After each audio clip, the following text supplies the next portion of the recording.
Hello friends, ఎలా ఉన్నారు? నాకు తెలుసు మీరు చాలా హ్యాపీగా ఉన్నారు. మరి హ్యాపీగా ఉండాలి కదా. ఈరోజు మనం ఒక చిన్న కథ విందాం. ఒక అందమైన ఊరిలో ఇద్దరు మంచి స్నేహితులు ఉండేవారు. వారిద్దరి పేర్లు రాము, మురళి. వీరు ప్రతిరోజు ఒక దట్టమైన అడవి నుండి బయలుదేరి తమ గురువుగారి దగ్గర వెళ్ళి విద్యను అభ్యసిస్తూ ఉండేవారు.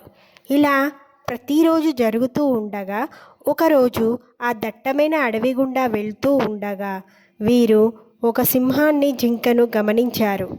మీకు తెలుసు కదా సింహము ఎలా ఉంటుందో. సింహం అంటే అందరూ భయపడతారు.